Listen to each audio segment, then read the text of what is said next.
Hello guys, welcome to our channel part 1 Reborn Bright Woman. Chapter 1 सच्चाई। आज राजस्थान का मौसम बहुत ही ज़्यादा ख़राब है। लगातार बारिश हो रही है, हवाई तो रुकने का नाम ही नहीं ले रही है और रात के अंधेरे में ये दृश्य बहुत ही ज़्यादा डरावनी लग रही है। वही एक लड़की बुरी हालत में ज़मीन पर पड़ी हुई उस जोड़े को घूर रही है जिनके ऊपर उसे सूद से भी ज़्यादा भरोसा था। एक लड़का जो जमीन पे पड़ी हुई लड़की के मंगेतर राज और दूसरी उसी की बेस्ट फ्रेंड माया उसके सामने खड़े होकर एक दूसरे को देखकर प्यार से मुस्कुरा रहे हैं। वही जमीन पर पड़ी हुई लड़की के सिर में बहुत तेज दर्द हो रहा है। वह लड़की वास्तव में दयनीय अवस्था में जमीन पर पड़ी हुई है। वह वास्तव में नहीं जानती कि वह इस हालत में क्यों है। उसकी बेस्ट फ्रेंड माया उसकी इस हालत पे हंसते हुए कहती है, तुम जानती हो, मुझे वास्तव में तुम पर तरस आती है। सचमुच अफसोस की बात है तुम्हें वास्तव में एहसास नहीं है तुम्हारे साथ क्या हुआ है। फिर माया राज के पास जाके उसके होंठों पे किस कर देती है। श्रेया वास्तव में नहीं जानती वह लोग उसके साथ ऐसा क्यों कर रहे हैं। वह तो उन दोनों के साथ चीफ खाना खा रही थी, उसके बाद का उसे कुछ भी याद नहीं है। वह तो अपने मंगेतर और बेस्ट फ्रेंड के साथ खाना खाना चाहती थी क्योंकि काम के कारण उन्हें मिले हुए और साथ में डिनर किए बहुत समय हो गए थे। इसलिए श्रेया उनसे मिलने के लिए आज बहुत उत्साहित थी। फ्लैशबैक। आज श्रेया बहुत खुश है क्योंकि उसे काम से 2 दिन की छुट्टी जो मिल गई थी। वह आज हर रोज की तरह सुबह जल्दी उठाकर अपने सुबह के सारा काम समाप्त करती है। फिर वह कॉल करके अपने मंगेतर और बेस्ट फ्रेंड को रात का डिनर साथ में करने का वोल कॉल काट के एक 7 स्टार रेस्टोरेंट में प्राइवेट रूम बुक करती है। उसके बाद नहा के एक बाथरोब पहन के एक तौलिए से अपने भीगे हुए बालों को पोंछते हुए आईने के सामने खड़ी हो जाती है। इस समय उसे अगर कोई देख ले तो देखता ही रह जाएगा। वह देखने में कोई परी से कम नहीं लग रही। उसके गोरे बदन में पानी के बूंद ऐसे लग रहे हैं मानो गोरे बदन पे किसी ने हीरे लगा दिए हैं। उसके होठ किसी स्ट्रॉबेरी के जैसी लग रही थी जिसकी रस हर कोई पीना चाहेगा। उसकी नीली आंखें समुद्र के जैसी गहरी और साफ। उसके आंखों में देखकर ऐसा लगता है मानो उनमें बहुत से राज दफन हो। उसकी लंबी काली घनी बाल जो उसके घुटनों तक आती है। कुल मिलाकर वह किसी परी या यूं कहे किसी अप्सरा से भी ज़्यादा सुंदर लग रही है। श्रेया अपने बालों को सुखा के हाई पनीटेल में बांध लेती है। तभी उसे दादाजी की आवाज़ सुनाई दी जो उसे ब्रेकफास्ट करने के लिए बुला रहे हैं। श्रेया जल्दी जल्दी अपने क्लोथ्स रूम में जाके एक रेड कलर के शॉर्ट फ्रॉक पहन के नीचे डाइनिंग एरिया में अपने दादाजी के पास आके उनके पाँव चुके उन्हीं के पास के सिर पे बैठ जाती है। ब्रेकफास्ट करते हुए उन्हें अपने पूरे दिन की प्लानिंग के बारे में कहती है। फिर पूरा दिन अपने छोटेली माँ निकिता और बहन तारा के साथ शॉपिंग, लंच और मस्ती करने बाहर गई। आज उसने बहुत मस्ती किया।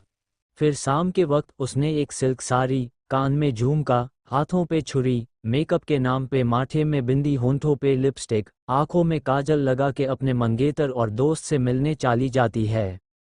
अभी वह रोज से भी ज़्यादा सुंदर, मासूम, हॉट लग रही थी जिसे देखकर अतसों के पाछीने छूट जाए और उसे अपने निसे दबाने का जी करे। जब श्रेया रेस्टोरेंट पहुंची तो उसने 2 लोगों को उसका इंतजार करते पाया। उन्हें देखते ही श्रेया के होंठों पे एक प्यारी सी मुस्कान आ जाती है।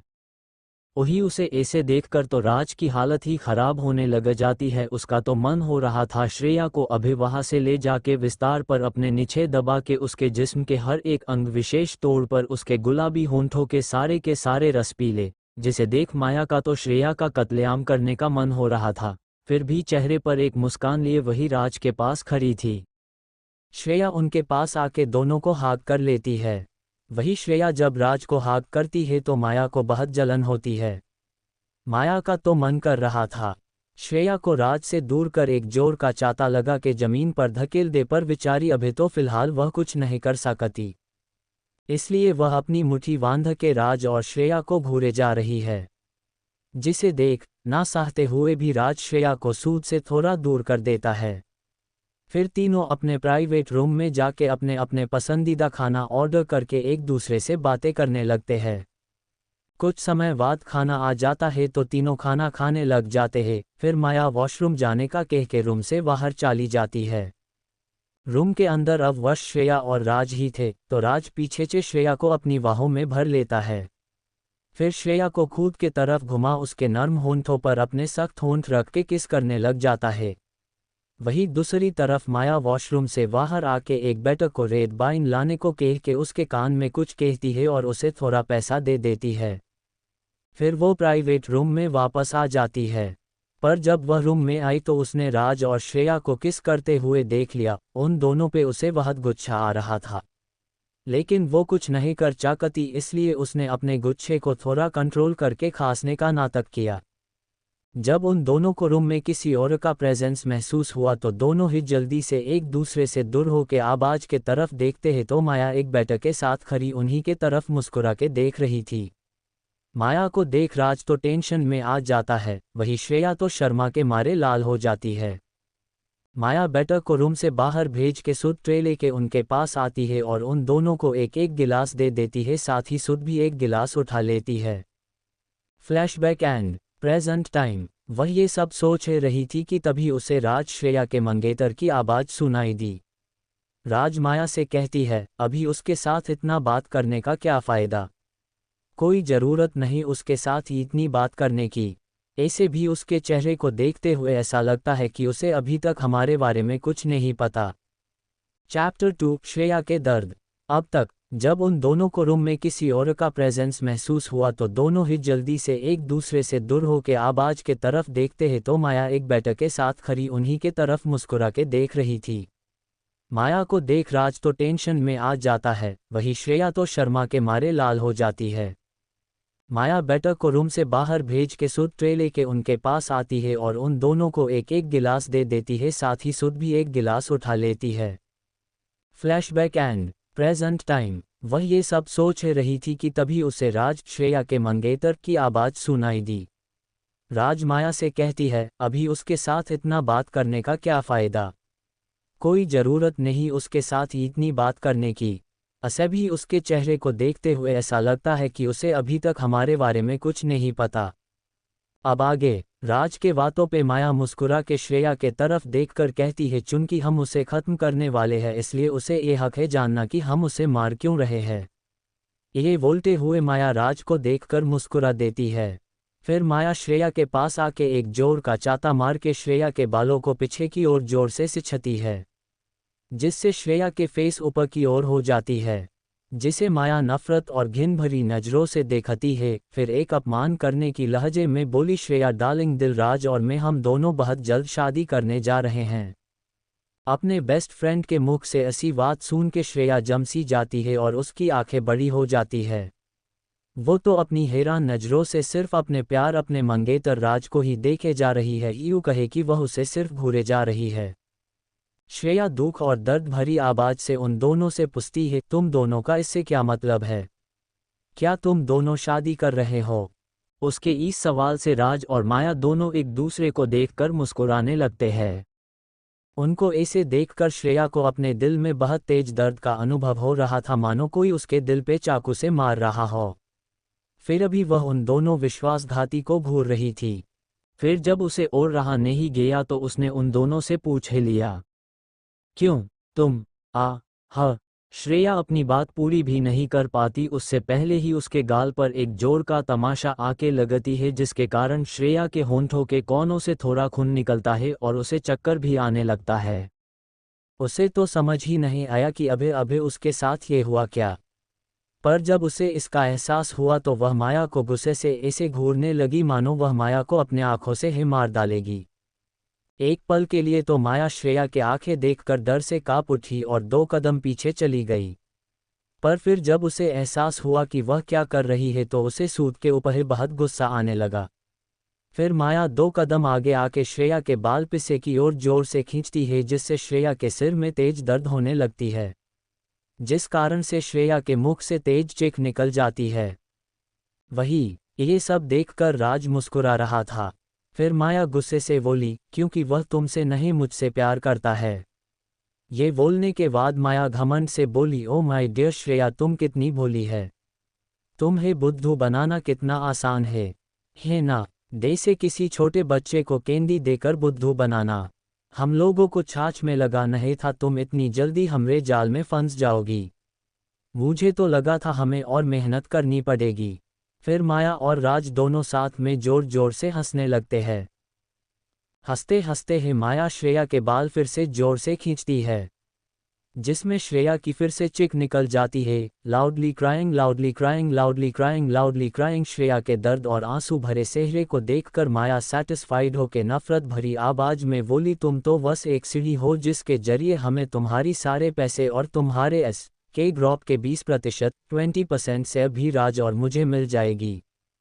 तुम्हें तो खुश होना चाहिए, तुम हमारे इतने काम जो आ रहे हो। फिर माया खड़ी होकर राज के पास जाती है।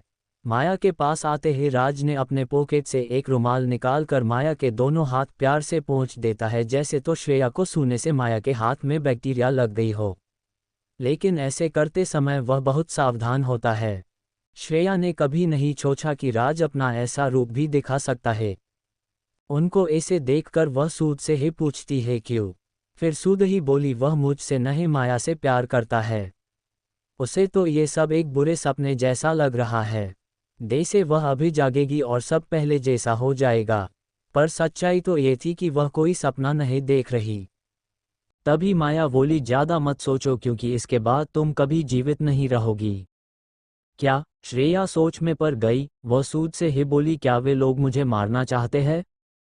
श्रेया अपने आंसू भरे आंखों से राज को देखकर बोली, अगर तुम मुझसे प्यार नहीं करने हो तो कोई बात नहीं, मैं तुम्हें जाने दे सकती हूँ और तुम्हें अपने गर्लफ्रेंड से शादी करने दे सकती हूँ। पर तुम लोग मुझे मारना क्यों चाहते हो? मैंने तुम दोनों का क्या?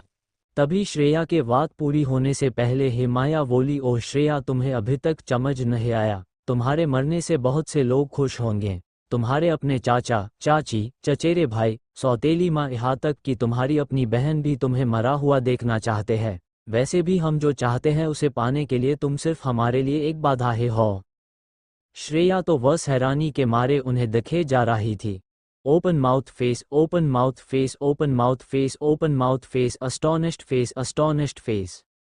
तभी माया हैरान होने की नाटक करके बोली, astonished face, astonished face, astonished face, astonished face, astonished face. आह, मैं तो तुम्हें बोलना ही भूल गई। तुम्हारे दादाजी का पहले से ही ख्याल रखा जा रहा है। तुम ऊपर जाके चिंता मत करना, देर सबेर वह भी तुम्हारे साथ शामिल हो जाएंगे। ये कहते समय माया के चेहरे पर कोई भाव नहीं है। श्रेया को तो मानो एक झटका सा लगा, उसे तो विश्वास ही नहीं हो रहा है। तुम लोगों ने मेरे दादाजी के साथ क्या किया है? माया हंसते हुए कहती है, चूंकि तुम आज रात मरने वाली हो तो तुमसे क्या है छुपाना। तो सुनो, तुम्हारे चाचा के परिवार ने लगभग 2 सालों से तुम्हारे दादाजी को धीमे गति से काम करने वाला जहर पिलाते आ रहे हैं। तुम्हारे चाचा ने मुझे बताया था, जहर पहले से ही उनके अंगों को धीरे धीरे नष्ट करता आ रहा है, इसलिए वह इतना बीमार रहते हैं। ये सब जान के श्रेया के आंखों से तो आंसू रुकने का नाम ही नहीं ले रहा। चैप्टर 3, दर्दनाक मौत। अब तक। तभी माया हैरान होने की नाटक करके बोली, astonished face, astonished face, astonished face, astonished face, astonished face. आह, मैं तो तुम्हें बोलना ही भूल गई। तुम्हारे दादाजी का पहले से ही ख्याल रखा जा रहा है। तुम ऊपर जाके चिंता मत करना, देर सबेर वह भी तुम्हारे साथ शामिल हो जाएंगे। यह कहते समय माया के चेहरे पर कोई भाव नहीं है। श्रेया को तो मानो एक झटका सा लगा, उसे तो विश्वास ही नहीं हो रहा है। तुम लोगों ने मेरे दादाजी के साथ क्या किया है? माया हंसते हुए कहती है, चूंकि तुम आज रात मरने वाली हो तो तुमसे क्या है छुपाना। तो सुनो, तुम्हारे चाचा के परिवार ने लगभग 2 सालों से तुम्हारे दादाजी को धीमे गति से काम करने वाला जहर पिलाते आ रहे हैं। तुम्हारे चाचा ने मुझे बताया था, जहर पहले से ही उनके अंगों को धीरे धीरे नष्ट करता आ रहा है, इसलिए वह इतना बीमार रहते हैं। ये सब जान के श्रेया के आंखों से तो आंसू रुकने का नाम ही नहीं ले रहा। अब आगे श्रेया को इस तरह दुखी देखकर माया के चेहरे से तो खुशी भरी मुस्कान जाने का नाम ही नहीं ले रहा है। पता नहीं श्रेया को दुख और दर्द देके उसे क्यों इतना मजा आ रहा है, पर उसे श्रेया को और ज़्यादा दर्द में देखने का मन हो रहा था। पर श्रेया को देखते हुए माया सैड पेंसिव फेस होने के नाटक करते हुए बोली, मैंने भी तो तुम्हें उसी जहर को खिलाया है, लेकिन पता नहीं तुम्हें कुछ अभी क्यों नहीं हो रहा है। मैं तुम्हारी ये दर्द भरा चेहरा देखने का और इंतजार नहीं कर सकती थी, इसीलिए हमने तुम्हें यहाँ लाया। ये है तुम्हारी आखिरी ठिकाना, या फिर तुम इसे अपना कब्र भी कह सकते हो। इसी जंगल में हम तुम्हें जिंदा फेंक देंगे, लेकिन तुम्हारे हाथ पैर काटने के बाद तुम देखोगी कि तुम्हारा मांस जानवर कैसे खा रहे हैं। माया का प्रत्येक वाक्य बहुत ही क्रूर है, पर माया ये सब ऐसे बोल रही है मानो वह किसी को आज के मौसम के हाल साल बता रही हो। लोग कभी नहीं सोचेंगे उसके जैसी भोली भाली दिखने वाली लड़की ऐसा भी कुछ कहेगी, या यूं कहे कि ऐसा भयंकर काम करेगी। माया के बातें सुनकर राज मुस्कुरा देता है। फिर माया को अपने तरफ खिसकर उसे अपनी बाहों में भर के अपने पीछे खड़े आदमियों के समूह को अपना काम करने की ऑर्डर देता है। उनको ऑर्डर मिलते ही वह सब श्रेया को पकड़ने उसके पास जाते हैं। उनमें से एक अपने हाथ में काटने की मशीन भी पकड़े हुए है। वही जमीन पर पड़ी श्रेया के आंखों में अब डर दिखने लगता है, लेकिन उससे भी कहीं ज्यादा उसके दिल पे दर्द की तूफान उमड़ रही है। जब वो लोग अपना काम शुरू करने ही वाले होते हैं, अचानक माया की आवाज़ सबके कानों में सुनाई देती है। वो एक प्यारी सी मुस्कान स्माइल के साथ बोली, उसके हाथ और पैर एक एक करके काटना और उसे बेहोश होने मत देना। मैं चाहती हूँ वो इस प्रक्रिया को अतसे से देखे। माया की ठंडी और कठोर बातों को सुनकर न केवल श्रेया बल्कि वहाँ खड़े लोगों के दिल भी भय से कांप उठे। श्रेया दुख और दर्द भरी आंखों से माया को देख रही थी। Loudly crying, loudly crying, loudly crying, loudly crying, few worried worried. कुछ समय बाद श्रेया देखती है कि कैसे उसके हाथ और पैर काट दिए गए। उसे इतना दर्द हो रहा था कि दर्द के मारे वह लगभग बेहोश हो गई थी, लेकिन वह लोग ऐसा नहीं होने दे रहे थे। राज और माया ने तो खून रोकने के लिए डॉक्टर का भी इंतजाम करके रखा था। वह दोनों नहीं चाहते कि श्रेया खून बहने के कारण मर जाए। श्रेया को इतना तड़पता देख माया को डे से सुकून मिल रहा था। कुछ समय बाद श्रेया को देखकर माया का जी भरने पर वह श्रेया से बोली, अलविदा श्रेया, आशा है कि तुम यमराज से मिलने की इस यात्रा का आनंद लोगे। उसके बाद वो उन आदमियों के समूह से कह के उसे जंगल में फेंक देते हैं। श्रेया को तो बिल्कुल विलिभ ही नहीं हो रहा कि उन लोगों ने उसकी इतनी बुरी हालत करके उसको मुश्किल भरी दर्दनाक मौत के लिए इतनी भयानक जंगल में फेंक दिया। अंधेरी जंगल इतना डरावना था कि कोई अतसे भले इंसान भी आ जाए तो वह भी डर से वही मर जाए। वही कुछ और क्षणों के बाद श्रेया को अपने शरीर के चारों ओर बहुत तेज दर्द महसूस होता है। वह महसूस करती है बहुत सारी चींटियां उसके मांस को काट काट कर खा रही है। ये बहुत डरावना और दर्दनाक था, पर फिर भी श्रेया अब कुछ नहीं कर चाहती, कुछ भी नहीं। वह निराश हो गई। उसका दिल हमेशा हमेशा के लिए ठंडा हो गया है। उसे अब ऐसा अनुभव हो रहा था जैसे कि अब ये दर्द अधिक से अधिक असहनीय होता जा रहा है। तभी उसे कुछ फुफकार सुनाई देता है। श्रेया समझ जाती है कि एक सांप उसके पास ही आ रही है। श्रेया का दिल दुब जाता है। वह सांप उसके पास आता है और उसके चेहरे के पास रुक जाता है। सांप की आंखें श्रेया के झील सी नीली आंखों को ही देख रहे थे। ये नज़ारा ऐसा था मानो कोई शिकारी अपने शिकार पर नजरें गड़ाए बैठा था। श्रेया जम सी जाती है और हमेशा के लिए भावहीन हो जाती है। वह जानती है उसका जीवन जल्द ही खत्म हो जाएगी। वह कभी भी यहाँ से बच नहीं पाएगी। वह अपने मन में बोली, वह कुतिया और हरामी जोड़ा, जो लोग मुझे मेरा परिवार लगता था, वो ही लोगों ने मेरा और मेरे दादाजी का जीवन बर्बाद कर दिया। फिर श्रेया अपने गुस्से, नफरत और घिन भरी आवाज में आकाश के तरफ देखकर जोर से चिल्ला के बोलती है, यदि तुम लोग शीघ्र ही यमराज के पास आ गई तो मैं तुम सबके साथ जरूर खेलूंगी। यही मेरा व्रत है। ये कहते हुए वह जोर जोर से हंसने लगी। आज और अभी इस समय में उसे ये अनुभव हुआ कि किसी पर भी इतना विश्वास नहीं करना चाहिए, चाहे वह आपके अपने ही क्यों ना हो। श्रेया के आंखों में उसके और उसके दादाजी की पुरानी यादें घूम रही थी। श्रेया अपनी आखिरी समय में अपने दादाजी के बारे में सोचते हुए अपनी आंखें बंद कर लेती है। चैप्टर 4 पुनर्जन्म। अब तक फिर श्रेया अपने गुस्से, नफरत और घिन भरी आवाज में आकाश के तरफ देखकर जोर से चिल्ला के बोलती है, यदि तुम लोग शीघ्र ही यमराज के पास आ गई तो मैं तुम सबके साथ जरूर खेलूंगी। यही मेरा व्रत है। ये कहते हुए वह जोर जोर से हंसने लगी। आज और अभी इस समय में उसे ये अनुभव हुआ कि किसी पर भी इतना विश्वास नहीं करना चाहिए, चाहे वह आपके अपने ही क्यों ना हो। श्रेया के आंखों में उसके और उसके दादाजी की पुरानी यादें घूम रही थी। श्रेया अपनी आखिरी समय में अपने दादाजी के बारे में सोचते हुए अपनी आंखें बंद कर लेती है। अब आगे अचानक श्रेया उठ बैठी और गहरी गहरी सांसें लेने लगी। वहाँ की हवा घास की गंध से भर गई थी। पर उसके सिरदर्द के कारण उसके मुंह से आह निकल जाती है। सौभाग्य से उसका दर्द बस कुछ ही पलों का था। तभी उसे महसूस होता है कि वह अपने सुध के हाथों 6 अपना सर पकड़ के बैठी है। ये सुनिश्चित करने के लिए वह अपनी उंगलियों को बार बार हिला के देख रही है कि कहीं वह सपना तो नहीं देख रही।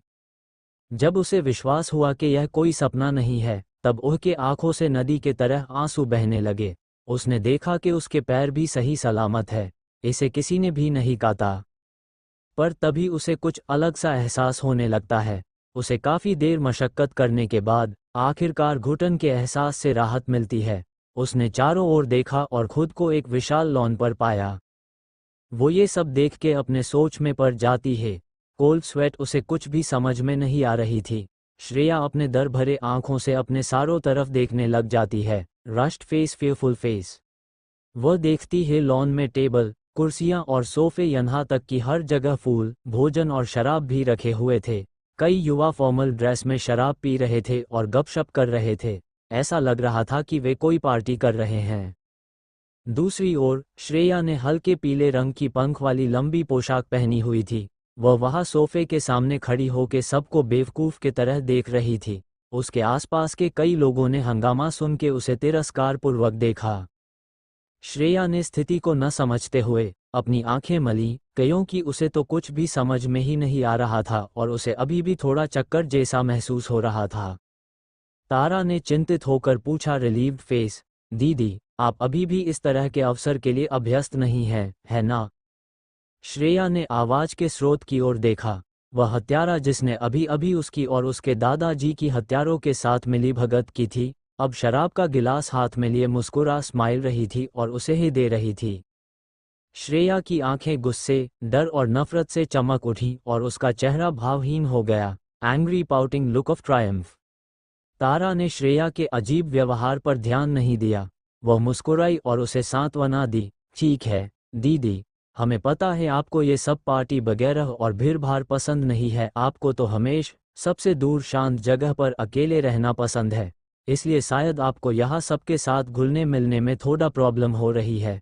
लेकिन कुमार परिवार की सबसे बड़ी बेटी के रूप में आपकी 18वीं जन्मदिन की पार्टी बिल्कुल सही होनी चाहिए, इसलिए थोड़ी देर और सहन कर लीजिए, ये जल्द ही खत्म हो जाएगा। उसके बात करने के तरीकों से तो अच्छा लग रहा था मानो वो उसे समझा बुझा रही थी, पर किसी को नहीं पता कि तारा तो श्रेया का सिर्फ मजाक उड़ा रही थी और सबको ये दिखा रही थी कि वह श्रेया से कितनी अस्सी और समझदार है। ये सुन के श्रेया को तो मानो झटका सा ही लगा। फिर तारा को देखकर उसका मुंह ही बन गया। वह उसे और उसकी बातों को अनसुना कर अपनी चारों ओर फिर से एक बार अतसे से देखती है। फिर उसे एहसास होती है कि तारा जो कह रही थी वह एकदम सही था। यह उसकी 18वीं बर्थडे पार्टी है। उसे तो ये सब कोई सपना जैसा लग रहा था। उसके आंखों के सामने उसका पिछला जीवन किसी रील की तरह चल रही थी। तभी पार्टी में राज और माया को देखकर श्रेया के आंखें बड़ी बड़ी हो जाती है।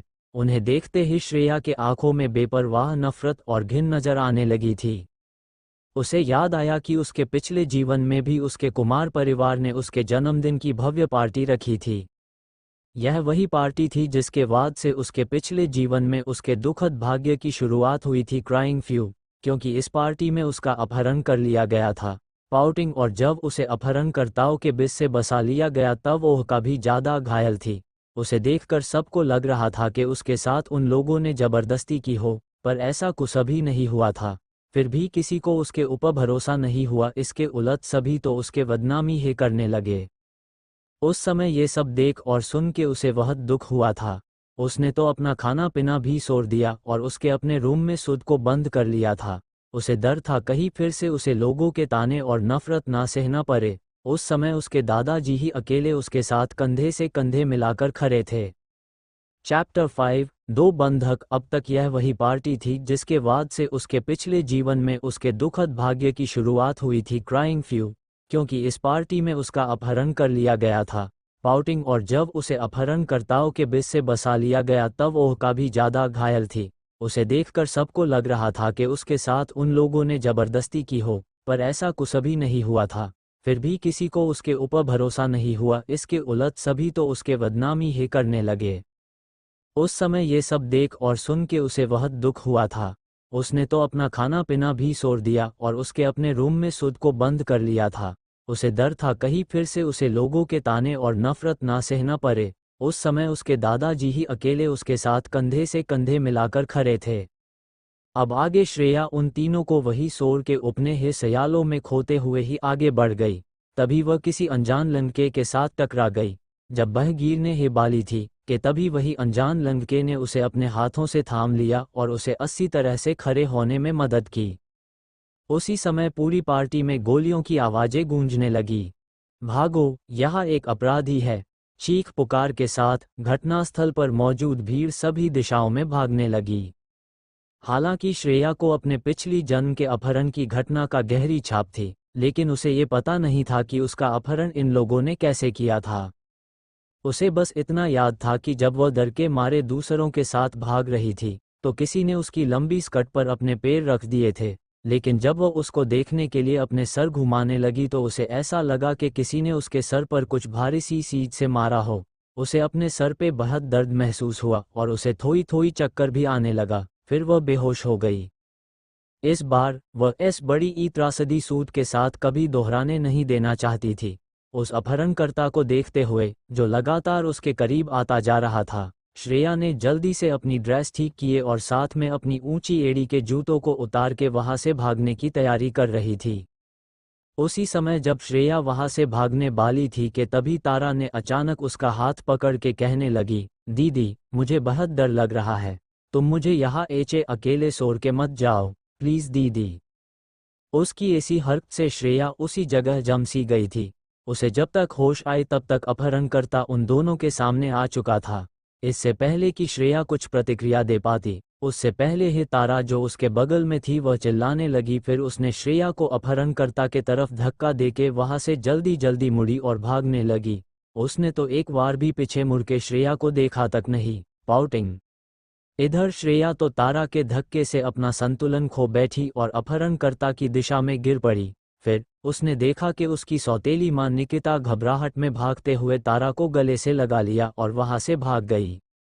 इसके बाद श्रेया की आंखों में धीरे धीरे अंधेरा छाने लग गया और उसके बाद उसे कुछ भी दिखाई नहीं दिया। डिजी डिजी। श्रेया की सबसे बड़ी कमजोरी अंधेरे से डरना था। Fearful face. यह उस तरह का डर नहीं था जैसा आम लोगों में अंधेरे के प्रति होता है, बल्कि यह एक तरह का मनोवैज्ञानिक अवरोध था जिसे डार्क फोबिया कहा जाता है। ये बीमारी बहुत अजीब थी और उसे नहीं पता था कि उसे ये बीमारी कब से, कैसे और क्यों हुआ। जब से उसे याद है, वह विशेष रूप से अंधेरी जगहों से डरती आ रही थी। जब वह सोती थी तब भी उसे एक छोटी सी रोशनी चालू करने की नौबत आ जाती थी, नहीं तो उसके शरीर से घबराहट के कारण पसीना निकलने लग जाता था। Rust face, fearful face, fearful. उन अपहरणकर्ताओं ने उसका सिर किसी चीज से ढक दिखा था और उसे अब कुछ भी दिखाई नहीं दे रहा था। डर के कारण उसका शरीर अब अनियंत्रित रूप से अकड़ने और कांपने लग गया था और अभी तो वह तेजी से सांस भी लेने लग गई थी। वह इतनी ज्यादा डर गई थी कि डर के मारे वह अपने चलने फिरने की क्षमता भी पूरी तरह से खो चुकी थी। अगले ही पल उसके शरीर को किसी ने हवा में उठा लिया था और वह व्यक्ति उसे लिए ही एक दिशा में अपने पूरे जोर लगा के दौड़ रहा था। पार्टी अभी भी अराजक स्थिति में ही थी। वहां हर जगह लोगों के भागने और चीख पुकार ही सुनाई दे रही थी। ओह तेरी! कीची ने अचानक जोर से चिल्लाया, कुमार परिवार की बेटी को लुटेरों ने अगवा कर लिया है। भीड़ ने पूरे पार्टी बेनू के चारों ओर कुमार परिवार के बेटी की खोजबीन की और अंत में तारा की मां निकिता के बाहों में छिपी तारा पर सबकी आंखें पड़ती है। तारा की आंखें बहुत रोने की वजह से लाल और सूजी हुई थीं और उसके होंठ पीले पड़ गए थे। जब उसे एहसास हुआ कि वहां खड़े सभी लोगों के आंखें उसके ऊपर ही है तो उसने बोलने के लिए अपने मुख खोले, लेकिन उसकी आवाज बहुत कांप रही थी। उन लोगों ने जी से पकड़ के ले गए, वह मेरी बहन है, मैं नहीं। उसे देखकर ऐसा लग रहा था कि वह बहुत डरी सहमी सी थी। उसे ऐसे देख के सबको उसके लिए बुरा लग रहा था। इतना कहते कहते तारा के आंखों से बड़े बड़े अश्रु बहने लगे। उसके आंसू तो रुकने का नाम ही नहीं ले रहा था। उसने अपने बगल में खड़े अपनी मां निकिता को कसकर गले लगा के उनकी तरफ देखते हुए बोली, माँ, बुरे लोगों ने मेरी बड़ी बहन को उठा के ले गए हैं। अब हम लोगों को क्या करना चाहिए? पता नहीं वो लोग दीदी के साथ क्या क्या करेंगे। तभी सभी को मामले की गंभीरता का एहसास हुआ। उनमें से एक ने जल्दी से अपनी जेब से अपना फ़ोन निकालकर पुलिस को फ़ोन करने ही वाला था कि तभी सबको तारा की आवाज़ सुनाई दी, आप लोग पुलिस को फ़ोन नहीं कर सकते। उसने अपनी माँ की कलाई पकड़ ली और भी ज़ोर ज़ोर से रोने लगी। उसने प्यारी सी आवाज़ में अपनी फ़िक्र जताते हुए सिसकते हुए कहा, वे लोग देखने में बहुत ही खतरनाक थे, वो अपने बंधक को मार देंगे अगर उन्हें पता चल गया कि हमने पुलिस को खबर की है। कुछ भी क्यों ना हो जाए, मैं कभी भी अपनी बहन को खोना नहीं चाहती। तारा को देखकर, जो तब से बस रोए ही जा रही थी जैसे उसका जीवन उन पर निर्भर था, इसलिए किसी ने भी पुलिस को फ़ोन नहीं किया। निकिता ने अपने रोती हुई बेटी को अपनी बाहों में कसकर गले से लगाकर उसके आंखों से आंसू पोंछे और धीमी आवाज़ में उसे सांत्वना देने लगी। श्रेया के तरफ अपहरणकर्ताओं के द्वारा उसे लेकर भाग जाने के कुछ ही समय बाद अपहरणकर्ताओं में से एक ने श्रेया के असामान्यता पर ध्यान दिया और उसने अपने साथी से जल्दी से कहा, बड़े भाई, ये लड़की तो बीमार लग रही है, पहले जल्दी से उसे लेके कार में जाओ। अपहरणकर्ताओं में से एक ने अपनी घबराहट और गुस्से भरी आवाज में कहा। फिर तीनों अपहरणकर्ता तेजी से सड़क के किनारे खड़ी अपने वैन में सवार हो गए। वैन के अंदर आके श्रेया को ले जा रहे अपहरणकर्ता ने उसे एक रस्सी से बांधकर उसकी मुंह में कपड़ा बांध दिया। उसके बाद उसने श्रेया को कार से बाहर निकालकर वैन के पिछले चित में फेंक दिया। फिर कार स्टार्ट करके वो सब वहां से फरार हो गई। कार हाईवे पर काफी देर से चल रही थी। फिर ये देखकर कि कोई और उनका पीछा नहीं कर रही थी, तो उन अपहरणकर्ताओं ने राहत की सांस ली। फिर उन तीनों ने अपने चेहरे पे पहने हुए अपनी अपनी मास्क को उतार दिया। एक आदमी के तो मास्क के नीचे का चेहरा बहुत भयंकर था। उसकी पूरी बाईं आंख पर एक भयानक कत का निशान था। उसने पूछा, दूसरे भाई, जब हम कार में बैठ रहे थे तब तुमने हमसे क्या कहा था? ये पूछने के बाद वो तीसरे आदमी से बोला, तीसरा भाई, कृपया मुझे एक सिगरेट जला कर दें। उसके बाद पीछे की सीट पर बैठे अपहरणकर्ता ने अपने चमकीले लाल बालों में अपने हाथ फिराते हुए जल्दी से एक सिगरेट निकाल के उसे जलाकर अपने बॉस के मुंह में दे दिया।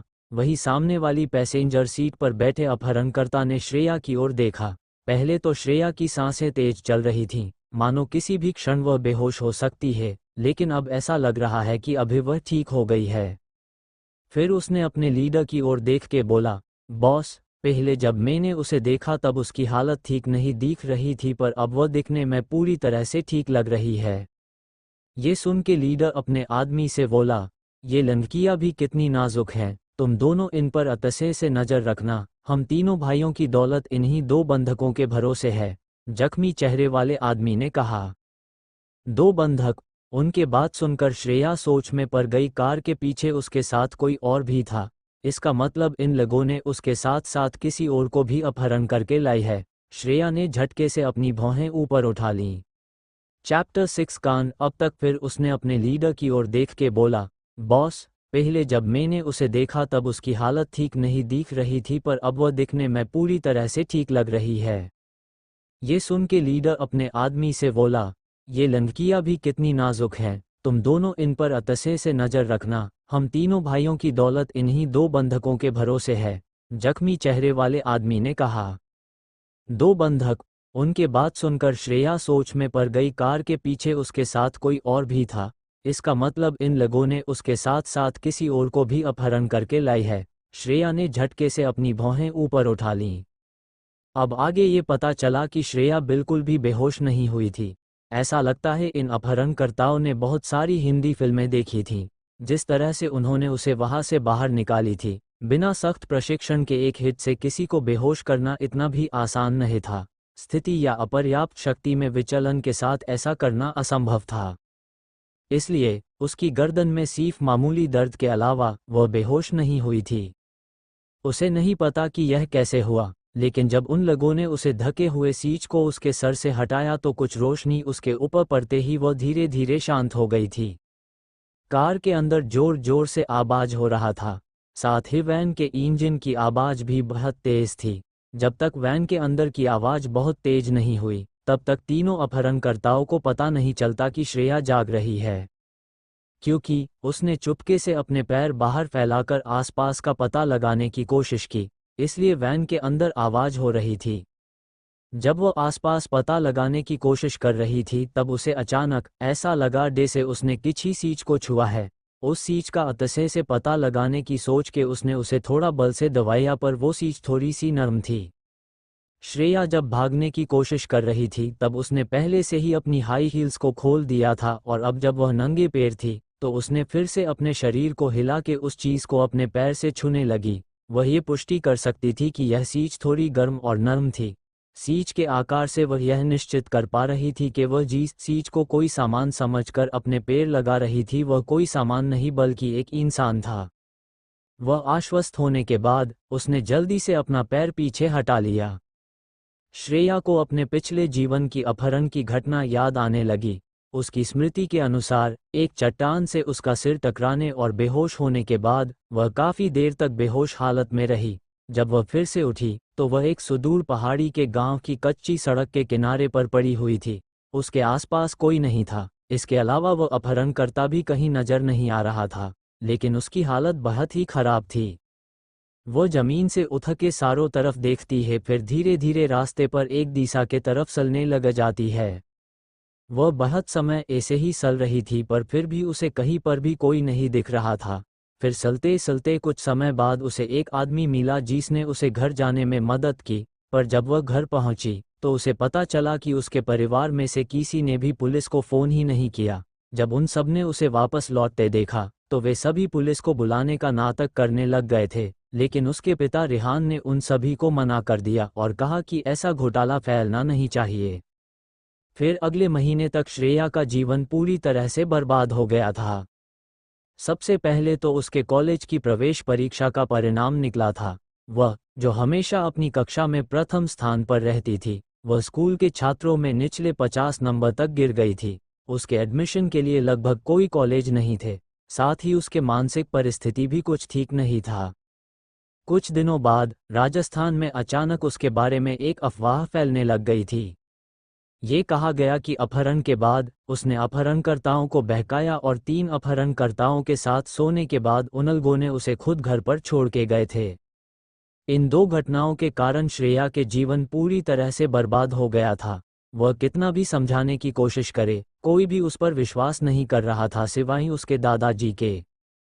न केवल बाहरी लोगों ने उस पर विश्वास नहीं किया, बल्कि उसके परिवार के सदस्यों ने भी उसकी आलोचना की। वैसे तो बाहर के लोगों की हिम्मत नहीं थी उसके सामने कुछ कहने का, पर अपने खुद के परिवार के लोगों का क्या, वह सब तो हर समय उसे बातें ही सुनाते रहते थे।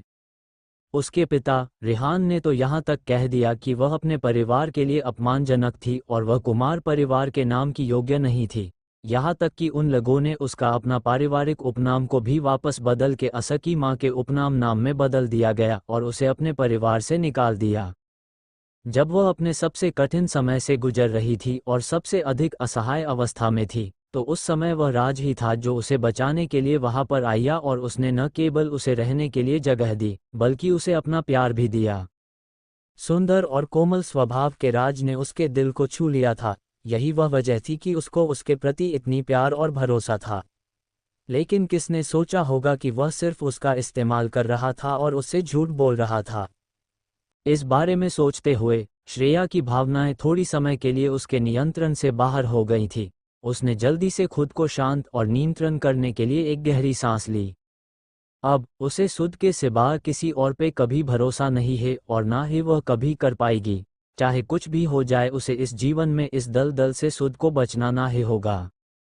श्रेया, जो फिलहाल शांत हो गई थी, ने स्थिति का विश्लेषण करना शुरू किया। अपहरणकर्ताओं का मंजिल पहाड़ के गांव से ज्यादा दूर नहीं होनी चाहिए। पहाड़ के गांव और कुमार परिवार के विला के बीच की दूरी कार से लगभग 1.5 घंटे की थी। यात्रा की गति और समय के अनुसार अनुमान लगाए जाए तो वे 20 मिनट से भी कम समय में अपने गंतव्य पर पहुंच जाएंगे। उसे 20 मिनट के भीतर ही वहां से सफलतापूर्वक भागना पड़ेगा। इसी दौरान कार अचानक हिलने लगी। अपहरणकर्ताओं को खुद के ऊपर से ध्यान भटकाने के लिए श्रेया ने धीरे धीरे दूसरे बंधक की ओर बढ़ना शुरू कर दिया। अचानक ऐसा लगा कि कार किसी चीज से टकराकर एक साइड की तरफ झुक गई है। उसी समय अपने गति का उपयोग करते हुए श्रेया ने दूसरे बंधक की दिशा में छल्ग लगाकर अपने हाथ से कुछ पकड़ लिया था। ओह, टकराना! उसके वैन के दरवाजे पर टकराने की आवाज और उसकी दबी हुई कराह एक ही समय में निकली उसके मुंह से निकलती है। श्रेया की दिल जोरों से धड़कने लगा। वो अब बता सकती थी कि दूसरा बंधक एक आदमी था। उनके आवाज सुनकर तीनों अपहरणकर्ता सहम गए और जख्मी चेहरे वाले आदमी ने जल्दी से आदेश दिया, तीसरे भाई, जल्दी से बंधकों को देख लो। लाल बालों वाला अपहरणकर्ता जल्दी से उनकी जांच करने के लिए पीछे घूमा। वह अपने भोहे चढ़ते हुए श्रेया को उसकी पहले वाली जगह पर वापस खींचने के लिए अपना हाथ बढ़ाया और उसे उस दूसरे बंधक से दूर खींचने की कोशिश करने लगा। हालांकि श्रेया ने पहले ही चुपके से उस बंधक की बेल्ट पकड़ ली थी और कार का पिछला हिस्सा पहले से ही सनकरा था, इसलिए अपहरणकर्ता के लिए उन्हें अलग करना आसान नहीं था। लाल बालों वाले अपहरणकर्ता ने कुछ बार खींचा पर जब उसे नहीं हुआ तो उसने हार मान ली।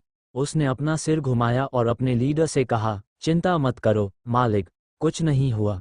ये सिर्फ इतना है कि लड़की बहुत हल्की थी, इसलिए उसे इधर उधर फेंका गया और कुछ मारा गया था। दाग धब्बे वाले आदमी ने स्टीयरिंग व्हील को माराते हुए अपने साथियों से कहा, महिलाएं वास्तव में परेशान करने वाली होती हैं। बॉस, हम इस महिला को कामोत्तेजक दवा क्यों नहीं देते? दूसरे भाई ने मुस्कराते हुए पूछा। जख्मी चेहरे वाले व्यक्ति ने जोर से हंसते हुए कहा, नहीं, चलो इसे मर्दों को खुश करना खिलाते हैं। हम उस रेप सीन को शूट करेंगे। मुझे उसकी आवाज़ पसंद आती है, वो सब रोमांचक होते हैं। चैप्टर 7, क्या आप लड़ना जानते हैं? अब तक, बॉस, हम इस महिला को कामोत्तेजक दवा क्यों नहीं देते? दूसरे भाई ने मुस्कराते हुए पूछा।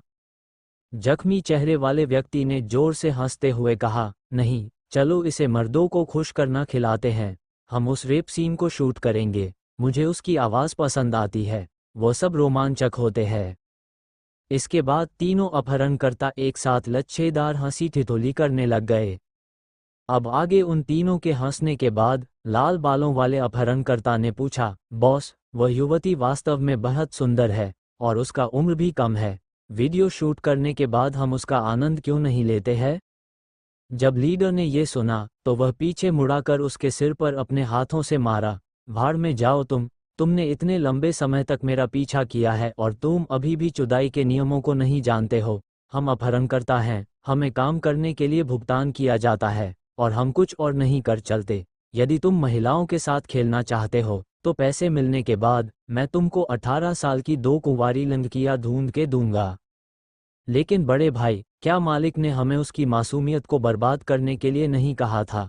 क्या यह वैसा ही नहीं होगा यदि हम इसे स्वयं करते हैं? लाल बालों वाले अपहरणकर्ता ने अपने सिर को खुजलाते हुए असमंजस में पूछा। क्या बकवास है? लीडर अपने आदमियों पर दहाड़ा। अमीर लड़की के लिए मालिक उतना उदार नहीं है जितना कि मालिक उस लड़के की प्रतिष्ठा को बर्बाद करने के लिए है। दूसरा पक्ष तब तक 70 लाख खर्च करने को तैयार है जब तक कि लड़के के साथ कोई सेक्स वीडियो हो। दूसरा 2 लाख उस लड़की के मासूमियत को बर्बाद करने के लिए। यदि यह तथ्य न होता कि लड़के द्वारा लड़की का बलात्कार करना सुविधाजनक होता तो मुझे इस आदेश की परवाह ही नहीं होती। तीसरे भाई, मैं अब तुम्हारे साथ लड़ाई करना चाहता हूँ। यदि तुम इस लड़की को छूने और अपने नियम तोड़ने की हिम्मत नहीं करते हो तो मैं सचमुच तुम्हारा जबड़ा तोड़ दूंगा। ये सब सुनकर श्रेया की अभिव्यक्ति उदास और गहरी हो गई। उसके अपहरण को वास्तव में किसी ने पैसे खर्च करके निर्देश दिया था। उसे ये जानने के लिए सोचने की भी आवश्यकता नहीं थी कि वह व्यक्ति कौन है। ये सब सोचकर उसने अपने दिल में कसम खाई, तारा और माया, मैं तुम दोनों को और तुम्हारे उन साथियों को इस दूसरे जन्म में कभी जाने नहीं दूंगी। श्रेया ने अपने विचारों को चलाना शुरू कर दिया। उसने अपने शरीर के चारों ओर बंधे रस्सियों को खोलने की कोशिश की। यदि कोई सामान्य व्यक्ति इस प्रकार की रस्सी से मुक्त होना चाहता है तो उसे तब तक खोलना असंभव होगा जब तक कि वे चाकू का उपयोग न करें। हालांकि श्रेया अब अपने उस पिछले जीवन की सामान्य लड़की की तरह नहीं थी। उसके पिछले जीवन में उसके जेल जाने के बाद जेल में रहने वाले बड़े गुंडों ने उसके प्रति बहुत सहानुभूति दिखाई और यहाँ तक कि उन लोगों ने उसे जीवित रहने के अपने तरीके भी सिखाए। इन 8 सालों में उसने हर एक तरह के हुनर सीख लिए थे जिनसे आम लोग अपनी पूरी जिंदगी में कभी संपर्क नहीं कर पाते हैं। ये सिर्फ एक मामूली सी सस्ती रस्सी थी और यह उसके लिए खोलना बिल्कुल भी समस्या नहीं है। उसने अपने एक हाथ से रस्सी का एक सिरा पकड़ा और अपनी कलाई को कई बार आगे पीछे घुमाया। फिर जब रस्सी ढीली हो गई तो उसने अपना हाथ रस्सी से छुड़ा लिया। उसने अपनी हल्की सी दर्द कर रहे कलाई को मोड़ा और अपने साथ परे हुए उस आदमी को छूने के लिए अपने हाथ आगे की ओर बढ़ाई। वह नहीं जानती थी कि उसने उस आदमी को कहाँ छुआ, लेकिन उसने उस आदमी के शरीर पर जोर से सूकी काटी जिससे उस आदमी का शरीर स्पष्ट रूप से हिल गया। उसे देखकर ऐसा लग रहा है कि वह बहुत समय से जाग रहा था। उसे इससे कोई फर्क नहीं पड़ा। श्रेया ने उस आदमी के शरीर की तलाशी लेना जारी रखा और जब उसे विश्वास हुआ कि वह आदमी सत्य में उसके जैसा बंधक ही है तो उसने जल्दी से आदमी के शरीर पर लिखा, तुम कैसे हो, क्या तुम्हें कहीं पर चोट लगी है? कुछ देर इंतजार करने के बाद भी जब कोई जवाब नहीं आया तो श्रेया ने सोचा कि दूसरी पार्टी के हाथ और पैर अभी भी बंधे हो सकते हैं, शायद इसलिए वह कोई जवाब नहीं दे रहा। इसलिए उसने उसे फिर कहा, अगर तुम्हें कोई चोट नहीं लगी है तो तुम मेरा हाथ एक बार छू लो, मैं समझ जाऊंगी कि तुम ठीक हो। फिर कुछ देर इंतजार करने के बाद भी जब दूसरे पक्ष ने उसे कोई जवाब नहीं दिया तो श्रेया ने अपनी भौहें टेढ़ी कर लीं। वह जानती थी कि वह आदमी स्पष्ट रूप से जाग रहा है, पर फिर भी वह प्रतिक्रिया क्यों नहीं कर रहा है। समय बहुत कम था। वह उन तीनों अपहरणकर्ताओं की जीवंत बातचीत सुन रही थी, इसलिए उसे पता था कि अभी वे उन पर ध्यान नहीं देंगे। उसने अपने सर पर ढके हुए कपड़े को उठा लिया और उस आदमी को देखने के लिए मुड़ गई। जब वो मुड़ी तो उन दोनों की आंखें एक दूसरे से मिलीं और श्रेया ने एक जाने पहचाने चेहरे को देखा जिसने उसे हैरान कर दिया। वो शिवम था जिसके साथ आज वह टकरा कर गिरने वाली थी। यह वो व्यक्ति है जो जल्द ही एशिया के सबसे शक्तिशाली व्यक्ति बनने वाला है। श्रेया की याद में अपहरण की घटना के कुछ ही समय बाद 28 वर्षीय शिवम ने दुनिया की सबसे बड़ी मनोरंजन कंपनी ईएल के प्रमुख का पद संभाल लिया था। वह इतिहास में सबसे कम उम्र के अरबपति भी थे और उन मोस्ट पॉपुलर लोगों की सूची में पहले स्थान पर थे जिनसे अधिकांश महिलाएं शादी करना चाहती थीं। शिवम के बारे में हर जगह खबर थी और एक समय के लिए शहर में चर्चा का विषय बना हुआ था। उस समय उसके सबसे अच्छे दोस्त माया विशेष रूप से उसके पीछे पागल थी। उसके टाइटल के अलावा उनका अच्छा रूप एक अन्य महत्वपूर्ण कारण था कि उसकी सबसे अच्छी दोस्त माया ने उसे कुछ समय के लिए शिवम का पीछा करने के लिए खींच लिया था, इसलिए उस पर उनके चेहरे की एक गहरी छाप पड़ गई थी। इस समय स्पष्ट रेखाओं वाला वो सुंदर चेहरा ठीक उसके सामने था। उसकी त्वचा थोड़ी बहुत गोरी थी, उसके पतले होंठ थोड़े लाल थे और उसके चेहरे की विशेषताएं एक पुरुष बाबी डॉल की तरह उत्तम थीं। कोई आदमी इतना सुंदर कैसे हो सकता है, ये तो बहुत ज्यादा हो गया। श्रेया वास्तव में उससे पूछना चाहती थी कि उसके साथ क्या हुआ था और किसी ने उसके उस वीडियो के लिए भुगतान क्यों किया था। इस समय शिवम भी श्रेया को सावधानी से देख रहा था। हालांकि श्रेया ने अजीब तरह से कपड़े पहने हुए थे, पर फिर भी उसका चेहरा अति सुंदर और प्यारा था, विशेष रूप से उसकी स्पष्ट नीली गहरी आंखों की जोड़ी जो एक शांति और शांति को प्रकट करती है जो उसकी उम्र से मेल नहीं खाती थी। शिवम की आंखें श्रेया के आंखों को देखकर जिज्ञासा से चमक उठीं। उसी समय श्रेया की उंगलियां शिवम के शरीर पर घूमने लगी जैसा उसने लिखा था, क्या आप लड़ना जानते हैं? श्रेया की बात समझकर शिवम के चेहरे पर उसकी उलझन साफ दिखाई दे रही थी। वह सोचने लगा, झगड़ा करना किसके साथ? इन अपहरणकर्ताओं के साथ? उसके चेहरे को देखकर श्रेया उसके उलझन को समझने के बाद वह फिर लिखी, मैं 2 को संभाल लूंगी, तुम आखिरी वाले का ख्याल रखना, ठीक है? चैप्टर 8 एक दूसरे को बचा रहे हैं। अब तक हालांकि श्रेया ने अजीब तरह से कपड़े पहने हुए थे, पर फिर भी उसका चेहरा अति सुंदर और प्यारा था, विशेष रूप से उसकी स्पष्ट नीली गहरी आंखों की जोड़ी जो एक शांति और शांति को प्रकट करती है जो उसकी उम्र से मेल नहीं खाती थी। शिवम की आंखें श्रेया के आंखों को देखकर जिज्ञासा से चमक उठीं। उसी समय श्रेया की उंगलियां शिवम के शरीर पर घूमने लगी जैसा उसने लिखा था, क्या आप लड़ना जानते हैं? श्रेया की बात समझकर शिवम के चेहरे पर उसकी उलझन साफ दिखाई दे रही थी। वह सोचने लगा, झगड़ा करना किसके साथ? इन अपहरणकर्ताओं के साथ? उसके चेहरे को देखकर श्रेया उसके उलझन को समझने के बाद वह फिर लिखी, मैं 2 को संभाल लूंगी, तुम आखिरी वाले का ख्याल रखना, ठीक है? अब आगे शिवम की नज़रें तो श्रेया पर ही टिकी थीं। वह श्रेया के आत्मविश्वास भरे हाव भाव को देखकर अपना सिर हाँ में हिला दिया। अगले ही पल श्रेया ने फिर शिवम के हाथों से उसकी रस्सी छुड़ाने के लिए उसके शरीर को छूने लगी। जैसे ही शिवम के हाथ मुक्त हुए उसने अपने आश्चर्य से अपनी भौहें ऊपर उठा लीं। उसी समय शिवम ने अपने टखने पर सुन्नता और नमी महसूस की, लेकिन जब उसने नीचे देखा तो उसका शरीर कांप उठा और उसने देखा कि श्रेया अपने दांतों से उसके पैर के चारों ओर बंधी हुई रस्सी को खोल रही है। ये एहसास कुछ अलग सा ही था। श्रेया के होठों को अपने स्किन पे महसूस करते ही उसकी मूल रूप से स्थिर श्वास तुरंत तेज हो गई और उनके शरीर में इंजेक्ट किया। कार में जगह बहुत कम थी और बहुत अधिक शोर न पैदा ना हो इसके लिए श्रेया के पास रस्सी को खोलने के लिए इस विधि का उपयोग करने के अलावा कोई विकल्प नहीं था। सौभाग्य से रस्सी बहुत तंग नहीं थी। थोड़ी देर बाद शिवम स्वतंत्र रूप से चलने फिरने में सक्षम हो गए। शिवम की रस्सियां खोलने के बाद श्रेया अपनी मूल स्थिति में लौट आई और उसके शरीर पर लिखना जारी रखा, पीछे लाल बालों वाले को तुम संभाल लेना, आगे वाले को मैं संभाल लूंगी, लेकिन इससे पहले हमें कार पर अपना नियंत्रण रखना होगा। इससे पहले कि वह दोनों अपनी बातचीत पूरी कर पाते, कार में अचानक से अंधेरा छा गया। इससे ये पता चला कि वे अब एक सुरंग के बीच में चले गए थे। श्रेया एक बार फिर से अपने अंधेरे के डर में डूब गई। घुटन और भय की भावना ने उस पर लगातार आक्रमण किया। उसके हाथ जो शिवम के शरीर पर लिख रही थी, उसी हाथ से उसने कार को जोर से मुक्का मारी। गनीमत रही कि कार के इंजन की आवाज बहुत तेज थी, इसलिए तीनों अपहरणकर्ताओं को आवाज सुनाई नहीं दी। सुरंग बहुत ही लंबी थी और कार जितनी आगे बढ़ रही थी उतनी ही श्रेया की हालत बद से बदतर होती जा रही थी। उसका गला ऐसा लग रहा था जैसे कोई उसका गला घोट रहा हो, जिससे उसका दम घुट रहा था और घुटन के एहसास ने उसके चेहरे को लाल कर दिया था। कुछ समय बाद शिवम को एहसास हुआ कि श्रेया के साथ कुछ गड़बड़ है, इसलिए उसने जल्दी से पहले अपने घुटने का इस्तेमाल करके उसके पैरों को छुआ, लेकिन उसके कोई प्रतिक्रिया न देखकर उसने फिर अपना हाथ उसके चेहरे पर फेर के उसे सुने लगा। उसके आश्चर्य करने के लिए जब उसने उसे छुआते उसका पूरा हाथ पसीने से लथपथ था और पसीना ठंडा भी था। इससे जाहिर था कि वह बेहद असहज महसूस कर रही। हालांकि इन सब में उसने अपने शरीर की असामान्यता को नज़रअंदाज कर दिया था, जिसके कारण श्रेया के ठंडी त्वचा को छूने के बाद ही उसके पूरे शरीर को ऐसा लग रहा था मानो किसी ने उसे जैसे आग में भून रहा हो। अंधेरे में उसने अवचेतन रूप से अपने शरीर को श्रेया के शरीर के ऊपर दबाया। श्रेया की असहजता के कारण उसकी सांसें तेज चल रही थीं, लेकिन जब शिवम ने इसे सुना तो उसे ऐसा लगा मानो वह उसे चिढ़ा रही हो।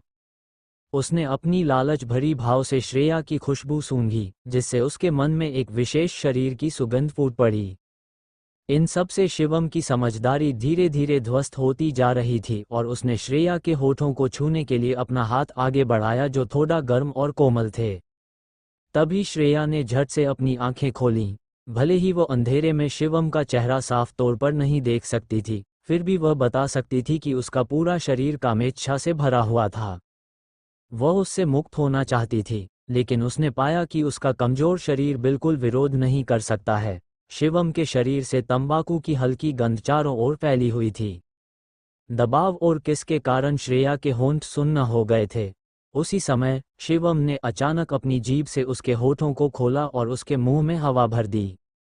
हवा के इस बहाव से श्रेया के तंग गला साफ हो गया था और घुटन भी धीरे धीरे गायब हो गई। श्रेया ने धीरे धीरे अपनी आंखें बंद करने और बाकी सब चीजों को नज़रअंदाज करने का फैसला किया। उसने शिवम को अपना ऑक्सीजन टैंक माना और जोर से चूसना शुरू कर दिया। जैसे ही उनके होंठ आपस में जुड़े, श्रेया ने शिवम की इच्छा को बढ़ा दिया। उसने अपना एक हाथ बढ़ाया और श्रेया के सिर के पीछे दबा दिया, जैसे कि वह अपनी भावनाओं को मुक्त करने का यही एकमात्र तरीका सोच पा रहा था। श्रेया, जिसका अब दम नहीं घुट रहा था, वह धीरे धीरे अपने होश में आई। वही ज्यादा दूर नहीं, रोशनी की एक किरण चमकने लगी थी। वे आखिरकार सुरंग से बाहर निकलने वाले थे। जैसे ही शिवम ने महसूस किया कि उसके कोमल होंठ जिसको बह किस कर रहा था वह चले गए हैं, तो उसे अचानक अपने अंदर बेहद खालीपन सा महसूस हुआ। लेकिन जैसे ही उसने श्रेया की स्पष्ट आंखों को देखा तो उसने धीरे धीरे अपनी कुछ तार्किकता वापस पा ली और सुध को संभालने की कोशिश करने लगा। श्रेया ने अपने सूजे हुए होठों को चाटा और शिवम को जाने का इशारा किया। इसके बाद वह कार के आगे की ओर जंप लगाए। अचानक हुए घटनाक्रम ने तीनों अपहरणकर्ताओं को शॉक दिया। अस्टोनिश्ड face, astonished face, astonished face. बस के सीट में बैठे हुए अपहरणकर्ता ने कार के पीछे से बच एक आकृति को उड़ते हुए और दूसरे भाई के सिर पर लात मारते हुए देखा। हालांकि अभी श्रेया का शरीर थोड़ा कमजोर है, लेकिन उसके लिए इन अपहरणकर्ताओं को पीटना कोई समस्या नहीं होना चाहिए। लाल बालों वाले अपहरणकर्ता ने अपने दूसरे भाई पर घात लगाकर हमला किए जाने की पूरी प्रक्रिया देखी थी। ये तभी हुआ जब उनके दूसरे भाई का सिर कार की खिड़की से टकराकर वह बेहोश हो गया कि उसने आखिरकार अपनी प्रतिक्रिया की। वह जल्दी से खड़ा हुआ और श्रेया की ओर जंप किया। चैप्टर 9 अपहरणकर्ताओं से लड़ाई और पलायन। अब तक लेकिन जैसे ही वह खड़ा होकर कुछ भी कर पाता, उससे पहले ही उसे अपनी पीठ के निचले हिस्से पर एक जोरदार लात महसूस हुई जिससे उसका शरीर झुक गया और वह कार में अपने सिर के बल गया। सौभाग्य से उसने अपना होश नहीं खोया और शिवम के साथ लड़ने लग गया। लीडर ने कभी नहीं सोचा था कि कोमल त्वचा और कोमल मांस वाले ये दो छोटे लड़कियां इतने भयंकर होंगे कि वे उसके दो अधीनस्थों को इस तरह इतने बुरे तरीके से मार रहे हैं। लीडर अपने एक हाथ से कार को संभालकर अपने दूसरे हाथ को मुट्ठी में जकड़ लिया और श्रेया के चेहरे पर एक जोरदार मुक्का मार दिया। अब आगे श्रेया ने लीडर के मुक्के को चकमा दिया और फिर उसने स्टीयरिंग व्हील को पकड़ने के लिए लीडर के तरफ उछली। कार सांप की तरह आगे बहने लगी। ये देखकर लीडर गुस्से में जोर से दहाड़ा, "यू लिटिल बीटच, तुम अपनी मौत की तलाश कर रहे हो।" जैसे ही उसने बोलना समाप्त किया, श्रेया ने अपना हाथ उठा के लीडर को एक जोर का थप्पड़ मार दिया। "तुम बीटच, तुम्हारी हिम्मत कैसे हुई मुझे मारने की?" लीडर काफी गुस्से में था। वह इतने सालों से इस काम को कर रहा था, लेकिन ये पहली बार था जब उसे एक छोटी सी लड़की द्वारा पीटा गया है, जो अभी अभी बड़ी हुई थी, और यह उसके अधीनस्थों के सामने भी था। उसका मालिक का चेहरा अब कहाँ था? गुस्से में उसने स्टीयरिंग व्हील को छोड़ दिया और गुस्से में गर्जना करने के साथ ही वह श्रेया से लड़ने के लिए खड़ा हो गया। हालांकि मानव रहित कार ने अचानक अपना संतुलन खो दिया और एक दिशा में पागल की तरह आगे बढ़ गया। इधर कुछ राउंड की लड़ाई के बाद आखिरकार शिवम कार की खिड़की से टकराकर बेहोश हो गया, क्योंकि फिलहाल वह अभी बहुत कमजोर था। ऊपर से इंजेक्शन का असर उसे अभी कमजोर कर रहा था। हालांकि जब उसने फिर से अपना होश संभाला तो उसके सामने के दृश्य ने उसके दिल की धड़कन तेज कर दी। उसके सामने कुछ ही दूरी पर एक चट्टान थी, पर श्रेया अभी भी लीडर से लड़ने पर केंद्रित थी। लीडर का चेहरा पहले से ही सूअर के सिर की तरह सूजा हुआ था और उसकी आंखों के कोनों से खून रिस रहा था, जिससे उसकी दृष्टि प्रभावित हो रही थी। हालांकि श्रेया बिल्कुल भी घायल नहीं हुई थी। उसने जो कुछ भी सीखा था वह सभी मारने का कौशल था।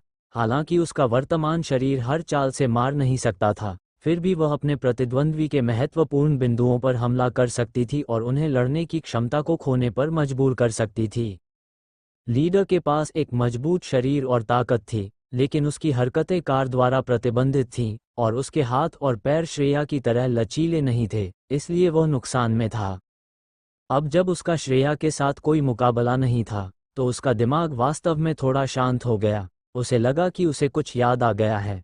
जब श्रेया ने उस पर हमला किया तो उसने चकमा नहीं दिया, बल्कि उसे अपने सिर पर वार करने दिया। पर उसी समय जब वह वार कर रही थी, उसने अपने दूसरे हाथ से उसे जोर से धक्का दे दिया।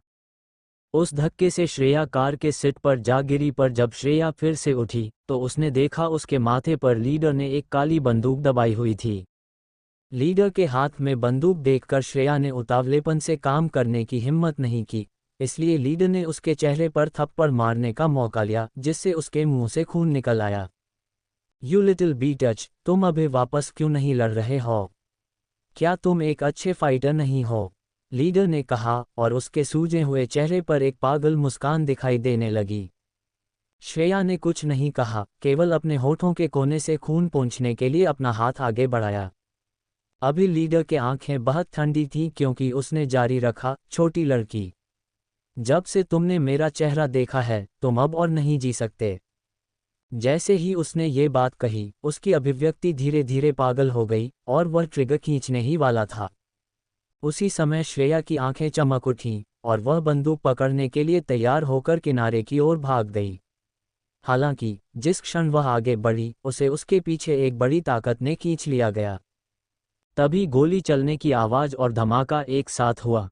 उसके बाद मिट्टी और घास की गंध श्रेया के नथुनों में प्रवेश कर गई और ठंडी हवा उसके कानों में सीटी बजा रही थी। शिवम ने वास्तव में उसे अपनी बाहों में लेकर कार से बाहर कूद गए था। उन दोनों ने एक दूसरे को कसकर गले लगाकर ढलान पर लुढ़कने लगे। शिवम श्रेया से काफी लंबा था और इस समय उसने श्रेया का सिर अपने चिन्हे में दबाकर पकड़ रखा था। उसकी आंखों के सामने रोशनी नहीं थी, लेकिन हैरानी की बात यह थी कि उसकी बीमारी अभी असर नहीं कर रही थी। श्रेया को शिवम ने अपने सीने से लगा लिया, लेकिन उसका पूरा शरीर जल रहा था और उसका दिल उसकी छाती के नीचे तेजी से धड़क रहा था। उसके दिल की धड़कन की आवाज़ सुनकर श्रेया को पता नहीं क्यों, लेकिन उसे वास्तव में शांति की एक दुर्लभ अनुभूति हो रही थी। कुछ देर बाद दोनों की गति धीमी होकर अंत में समतल जमीन पर रुक गए। समतल जमीन पर रुकने के बाद भी वे दोनों कुछ समय के लिए एक दूसरे से अलग नहीं हुए और उनका लुढ़कता हुआ चक्कर अभी भी गायब नहीं हुआ था। कुछ क्षण बाद शिवम के वजन के नीचे श्रेया की सांसें लगभग फूलने लगी थीं। उसने उसे दूर धकेलने के लिए अपना हाथ बढ़ाया, लेकिन वह आदमी बिल्कुल भी नहीं हिला। इसलिए उसके पास अपना सिर उठाने और कहने के अलावा कोई विकल्प नहीं था, अरे क्या यह आपके लिए मेरे शरीर से उतरने का समय नहीं है? ठंडी और मंद चांदनी के नीचे शिवम का चेहरा कोमल प्रकाश की एक परत से ढका हुआ था। उनके पहले से ही नाजुक चेहरे की विशेषताएं इस समय और भी अधिक लुभावनी रूप से सुंदर लग रही थी। हालांकि अभी उसकी आंखें लाल थीं और जिस तरह से उसने श्रेया को देखा वह इतना तीव्र था कि उसे लगा जैसे उसकी आंखें जलने वाली थीं।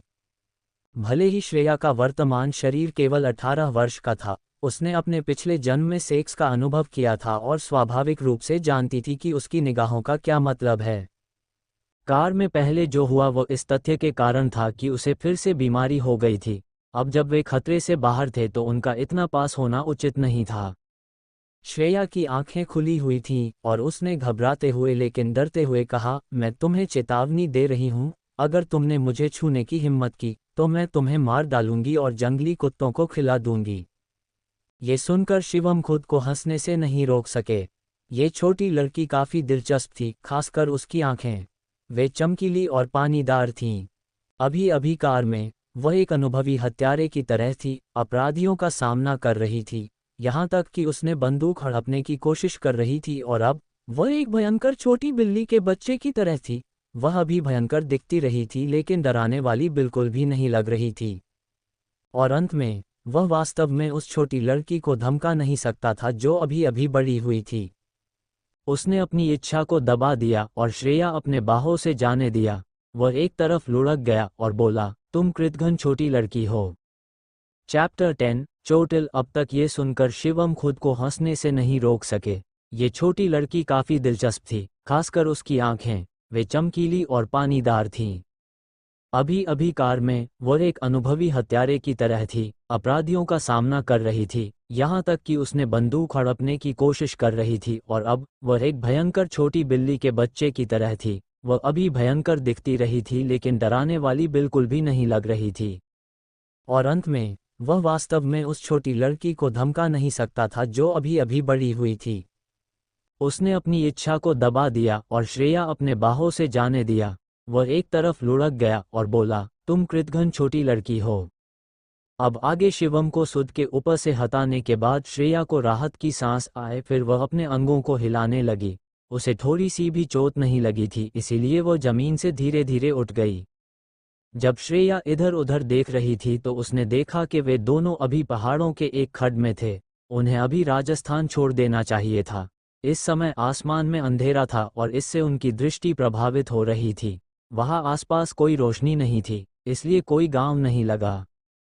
उन्हें इस जगह को छोड़ने के लिए भोर तक इंतजार करना पड़ेगा, लेकिन क्या वे वास्तव में यहाँ एक रात रह पाएंगे?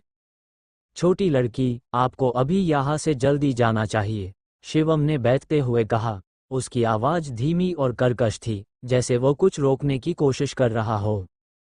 श्रेया ने अपने पिछले जीवन के बारे में सोचा। उसे ऐसा लग रहा था कि इस अपहरण में उसने ही उसे बचाया था। वह अपनी पहचान उजागर नहीं कर सकता था, इसलिए उसके पास उसे छोटे से गांव की सड़क पर छोड़ने के अलावा कोई दूसरा चारा नहीं था। श्रेया अपने सोच में थी। फिर जब उसने शिवम के तरफ देखा तो उसे लगा कि इस आदमी के पास इससे जल्दी निकलने का कोई रास्ता तो ज़रूर होगा। इसीलिए श्रेया जल्दी से उसके पास जाके बैठ गई और पूछा, आपके पास कुछ ऐसा है जो किसी को हमारे मदद के लिए बुलाने की अनुमति देगा, है ना? तभी उसकी नज़र शिवम के पैर पर गई तो वह शॉक्ड एस्टोनिश्ड फेस हो गई। उसने जल्दी से शिवम के पैर को अपने हाथ में लेकर पूछा, आपको ये चोट कैसे लगी? शिवम का दाहिना पैर अजीब तरीके से मुड़ गया था जिससे निकलने वाली खून को श्रेया 80 तरह से सूंघ सकती थी। जब वो लुढ़की तो उसका सिर सुरक्षित था, इसलिए उसे कोई चोट नहीं आई थी।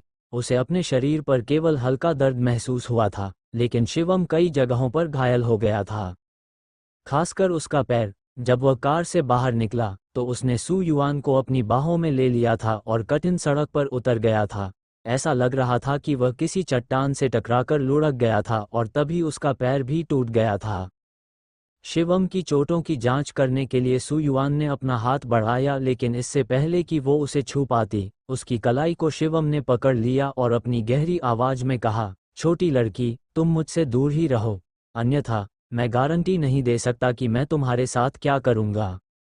लेकिन श्रेया पर उसकी यह धमकी कोई काम नहीं आई। उसने उसका हाथ झटक कर उसकी ओर स्पष्ट आंखों से देखा और कहा, अंकल, तुम्हारा पैर टूट गया है, इसलिए मुझे लगता है कि तुम्हारा मूड दूसरी चीजों के बारे में सोचने का नहीं है ना?